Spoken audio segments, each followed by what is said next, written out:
Assalamualaikum warahmatullahi wabarakatuh. Kami dari Kampus Institut Agama Islam Negeri Kendari, Fakultas Ekonomi dan Bisnis Islam, Program Studi Perbankan Syariah. Di sini kami akan mewawancarai dosen IAIN Kendari, yaitu Dr. Daniel L.C. Kendari. Sebelumnya perkenalkan, nama saya Ulfa Rianti sebagai pewawancara, dan juga beberapa teman saya ikut berpartisipasi dalam wawancara ini. Oke, langsung saja. Perkenalkan, nama saya Sinta Fianti. Saya dari Fakultas Ekonomi dan Bisnis Islam, Prodi Perbankan Syariah. Saya di sini bertugas sebagai dokumentasi. Perkenalkan, nama saya Cindy Harsin. Saya bertugas sebagai transkrip dialog. Perkenalkan, saya Rahmat Tiara. Di sini saya bertugas sebagai editor. Itulah tadi perkenalan diri dari rekan-rekan saya. Untuk lebih lanjutnya silakan simak video berikut ini.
Assalamualaikum warahmatullahi wabarakatuh.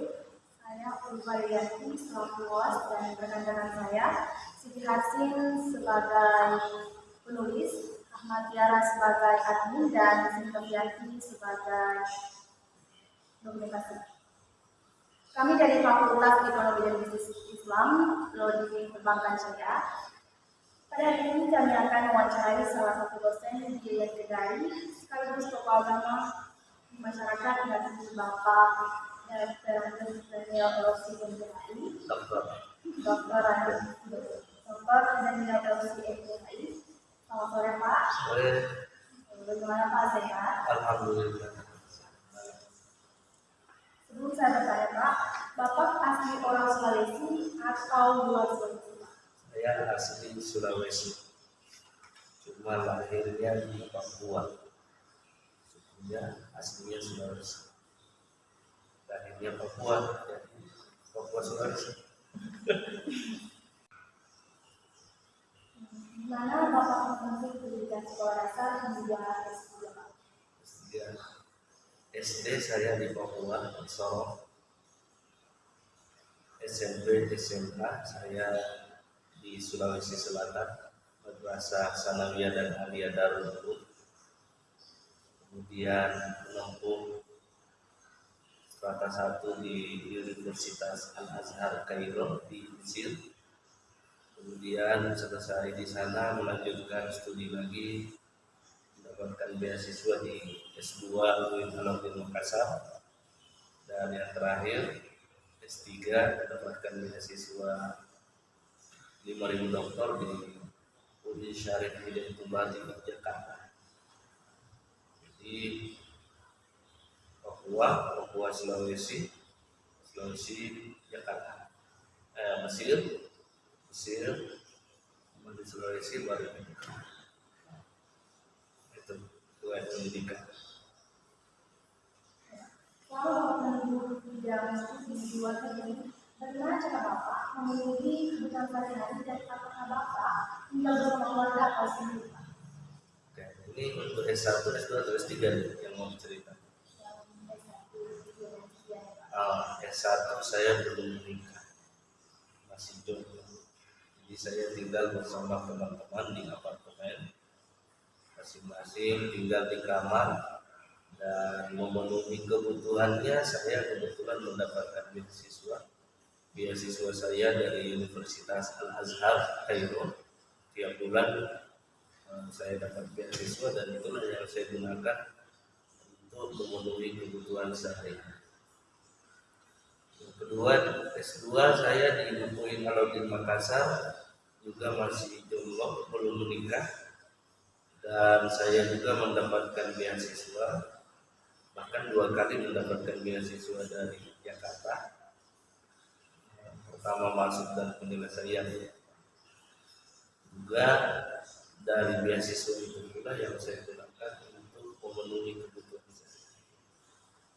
Yang ketiga, saya melanjutkan di S3 di Universitas Islam Negeri Syarif Hidayatullah di Jakarta. Saya sudah menikah, membawa anak dan istri. Anak dan istri saya 2 bulan di Jakarta, setelah itu kembali ke Sulawesi. Saya juga mendapatkan beasiswa 5.000 doktor, dan juga mendapatkan gaji dari IAIN Kendari.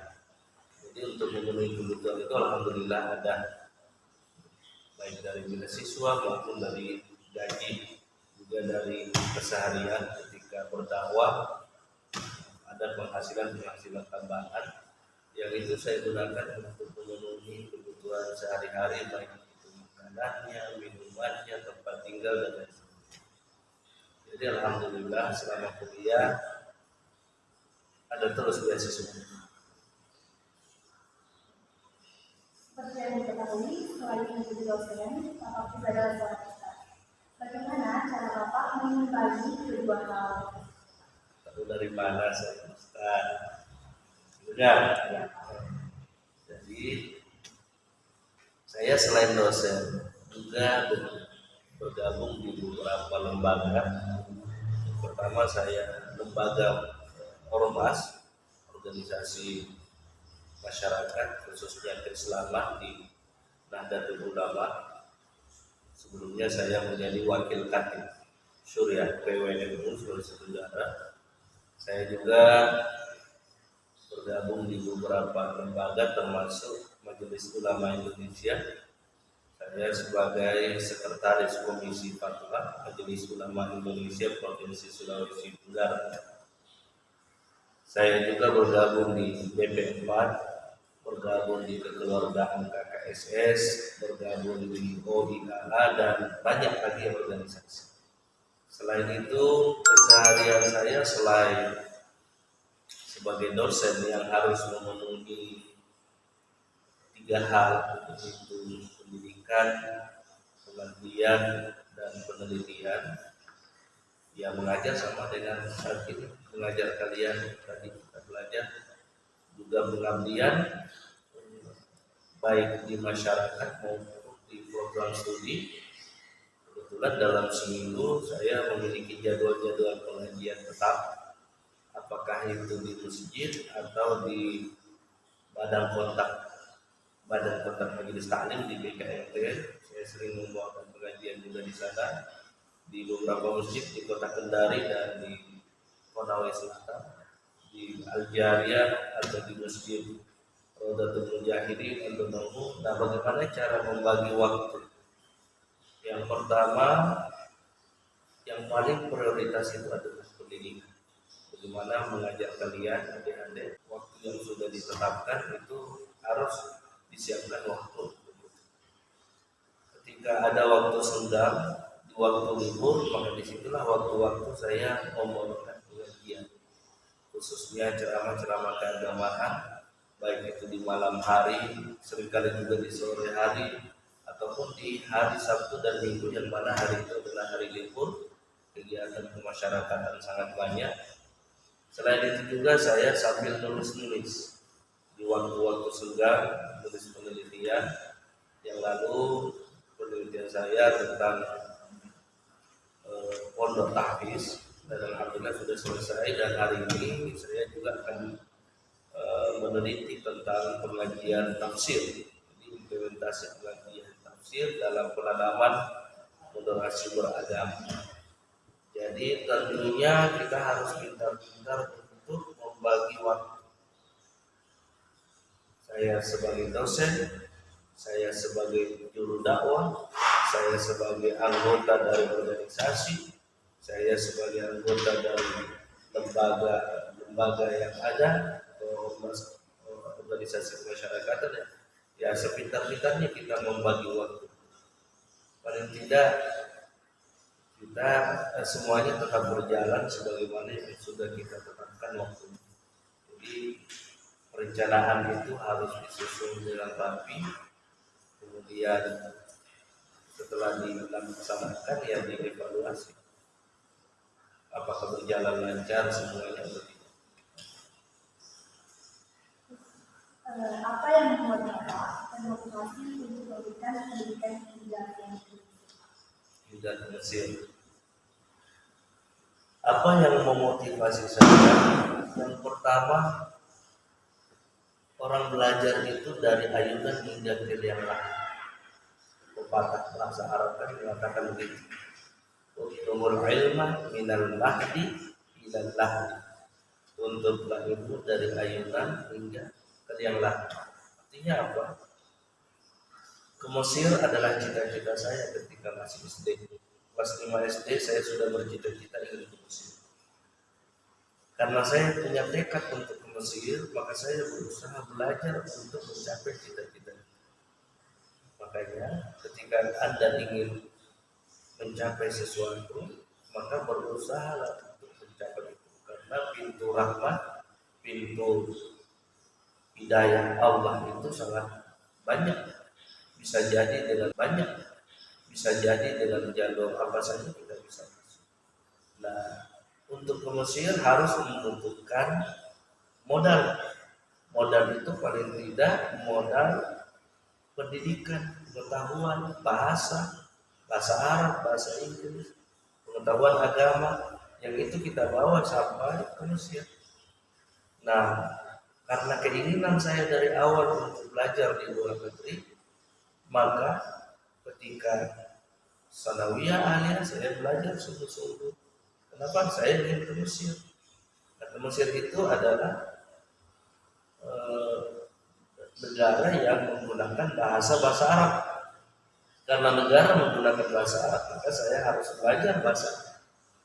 Begitu juga kalian ingin misalnya jadi pegawai bank BSI, maka harus belajar perbankan syariah, harus belajar bagaimana melayani orang, bagaimana berhubungan dengan orang, bagaimana bersosialisasi, bagaimana mengenal apa yang kita inginkan. Oh, di bank itu seperti ini, seperti ini. Saya juga begitu, karena Mesir adalah daerah Islam, orang-orang di sana rata-rata penduduknya beragama Islam, bahasanya bahasa Arab. Maka dari awal saya sudah siapkan, dan tekad saya bulat mau ke Mesir, apapun bagaimanapun caranya saya harus ke sana. Karena keinginan yang kuat itulah yang mengantarkan saya sampai ke sana.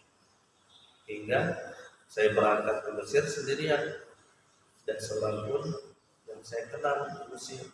Tapi alhamdulillah apa yang saya rencanakan itu terjadi atas keinginan Allah Subhanahu wa taala. Selama Bapak menjadi dosen di Kendari? Apakah ada kendala yang pernah Bapak alami? Selama menjadi dosen di IAIN Kendari, alhamdulillah semua berjalan lancar. Alhamdulillah. Apa yang saya inginkan berjalan lancar, dan kampus IAIN Kendari adalah kampus yang sangat membuka lebar-lebar. Apapun yang kita ingin lakukan bisa kita lakukan dengan perencanaan-perencanaan, baik itu pada pembelajaran, baik itu pada pengabdian, baik itu pada penelitian. Alhamdulillah sampai saat ini saya masih merasakan nyaman berada di IAIN Kendari. Tapi tidak tahu lah untuk ke depan. Untuk saat ini saya merasa nyaman karena mengajar kayak kalian ini, ya, yang orang-orang yang baik kan.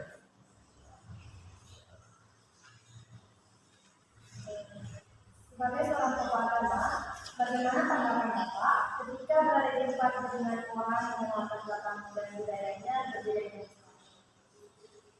Latar belakang budaya dan agamanya berbeda dengan Islam. Kita ini dilahirkan memang berbeda-beda. Makanya ketika saya tanya siapa namanya, Ulfa, Cindy, dari mana? Oh, dari Kolaka. Kolakanya sukunya apa? Suku apa lagi? Moronene. Oh, ini sama dengan yang di pulau mana tuh? Moronene juga banyak di Kabaina. Nah, kita kan beda. Mungkin ada adat-adat. Kalaupun adatnya berbeda dengan Islam, ya silahkan, karena itu bagian daripada tradisi Anda. Tetapi kalau itu untuk disiarkan, didakwakan, ya harus diluruskan. Tidak boleh membiarkan Anda beragama Islam dengan tradisi yang tetap bukan Islam. Jadi caranya gimana? Tidak melarang secara langsung, tetapi meluruskannya dengan cara menyampaikan cara yang baik. Kalau dia berbeda dan bisa merusak akidah. Kalau tradisi itu dilakukan oleh orang yang tidak beragama Islam, ya itu wajar-wajar saja. Karena memang itu tradisi. Misalnya orang Hindu dengan tradisinya, orang Kristen dengan tradisinya. Tapi kalau Islam memiliki tradisi, tetapi kemudian tradisi itu bertentangan dengan syariat, ya kita luruskan. Luruskannya dengan cara pelan-pelan, tidak langsung untuk melarang orang. Ya kita contohlah wali-wali Songo bagaimana berdakwah masuk ke Indonesia, mengajak orang masuk Islam dengan cara yang soft, yang lembut, dengan penuh pertimbangan, penuh kehati-hatian, jangan sampai orang setempat itu bisa tersinggung. Jadi kalau ada yang kita lihat berbeda, ya kita sebagai orang Islam yang tahu bahwa itu bagian daripada kesyirikan misalnya, bagian dari saja. Ada yang bertentangan dengan Islam, ya sampaikan dengan cara yang baik. Tidak langsung melarang kamu masuk neraka, kamu ini dan itu. Jadi seperti itu ketika kita melihat ada tradisi yang bertentangan dengan syariat. Dan Islam pun sesungguhnya tidak melarang tradisi, kecuali tradisi itu memang bertolak belakang dengan ajaran syariat Islam.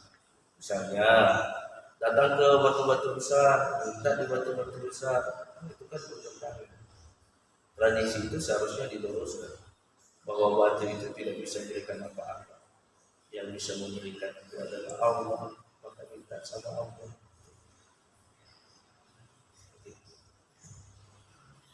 Apa motivasi Bapak untuk menjadi seorang dosen? Motivasi saya untuk menjadi seorang dosen. Yang pertama, dosen itu profesi yang mulia. Kenapa profesi yang mulia? Karena dia mengajarkan ilmu. Ketika dia sampaikan kepada orang lain menyampaikan, maka dia bisa menjadi amal jariah. Yang kedua, dosen itu selain profesi yang mulia, dia bisa mencerdaskan anak bangsa. Anak-anak yang pola pikirnya itu selalu ingin mengarah kepada kejelekan, mengarah kepada perpecahan dan sebagainya, maka dosen mengambil peran di situ untuk meluruskan hal-hal yang pikirannya, pola pikirnya itu dalam tanda kutip bermasalah. Yang ketiga, menjadi dosen itu nyaman. Nyaman itu karena kita bisa bersosialisasi dengan siapa saja, mengenal siapa saja, bahkan silaturahim semakin banyak teman, semakin banyak orang kita kenal, semakin banyak kolega, semakin banyak anak-anak kita, dan itu bisa menenangkan hati kita ketika kita bersama dengan mereka menyampaikan keilmuan kepadanya. Itu nyaman, itu yang tidak bisa dihargai sebagai seorang dosen. Selain itu, dosen itu tidak terlalu tersiksa dibandingkan profesi.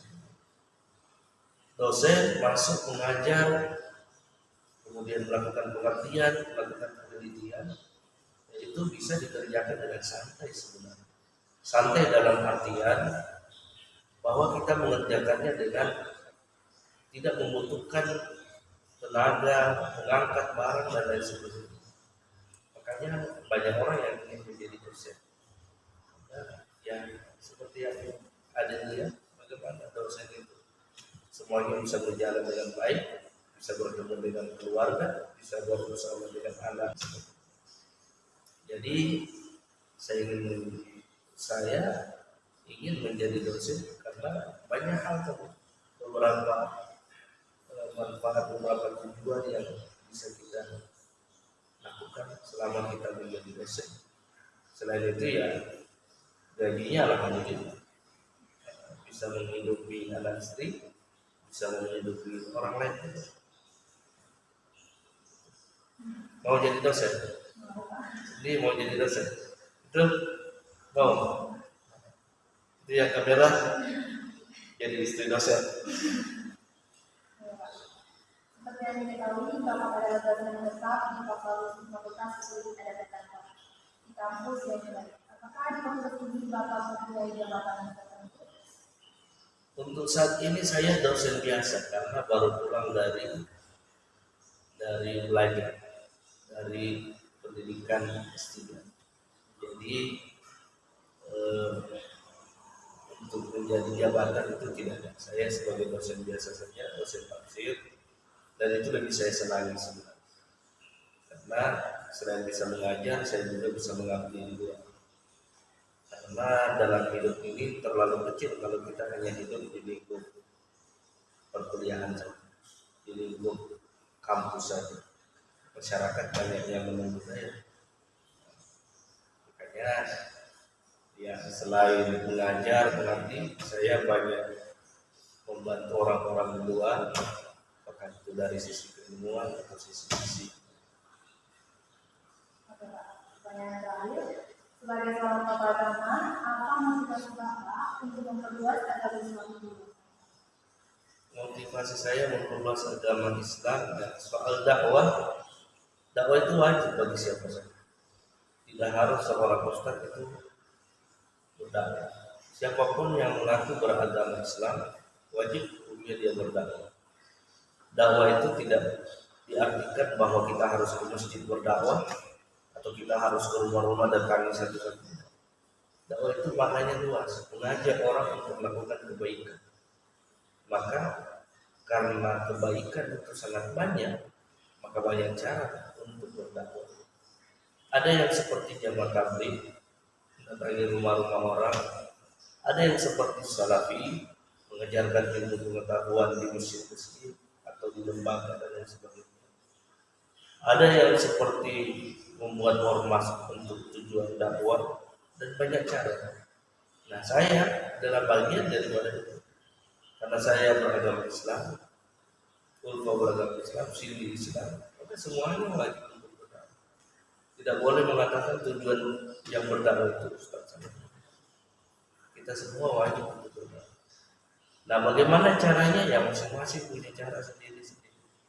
Saya dengan aktivitas saya berdakwah, apakah itu pengajian-pengajian atau saya pergi ke daerah-daerah terpencil, karena biasa saya sampai ke Papua untuk berdakwah di sana di pedalaman Tanah Merah, dapat mengajak orang bagaimana bagaimana mengenal Islam. Islam itu Islam yang rahmah, bukan Islam yang marah. Makanya ya motivasi itu harus ditanamkan baik-baik. Sebagai orang Islam kita wajib untuk berdoa. Termasuk nanti kita lihat pulang ke rumah, perlihatkanlah akhlak yang baik. Akhlak yang baik yang kita perlihatkan adalah bagian daripada dakwah. Kenapa? Dakwah itu ada bil lisan, ada bil hal. Dakwah itu bisa menyampaikan dengan lisan, bisa dengan memperlihatkan akhlak yang mulia. Dengan akhlak yang mulia orang tertarik untuk Islam dan sebagainya. Maka Nabi itu contoh dakwah yang paling terbaik karena beliau menyampaikan dengan lisan, juga memperlihatkan dengan tingkah laku yang. Terima kasih atas waktunya Pak. Dengan waktunya bagi Bapak. Tidak kok, tidak mengganggu. Kalau sudah ada kesalahan kata mohon dimaafkan dan semoga informasi yang Bapak berikan dapat motivasi kita semua. Ya. Jadi intinya untuk sambil belajar, jangan dulu pikir yang lain, jangan dulu baca kontra, belajar. Nanti ada saat jodoh tidak kemana. Ya, jodoh tidak kemana. Setiap orang kalau sudah jelas saat ini ya belajar dan belajar. Kalau di kos ya belajar, jangan banyak main karena waktu sedikit. Waktu itu sempit, cuma 24 jam. Orang yang sukses yang bisa mengatur waktu dengan sempit. Saya, Ulfa, Cindy, apalagi Tiara, Cindy, waktunya sampai 24 jam. Tapi kualitasnya lebih. Iya kan? Kenapa? Cara kita bagaimana mengisi waktu itu. Kalau diisi dengan kebaikan, baik. Tapi kalau diisi dengan santai-santai, ya hasilnya juga santai-santai. Itu saja ya. Itulah tadi hasil wawancara dari kelompok kami. Sekian dan terima kasih. Wassalamualaikum warahmatullahi wabarakatuh.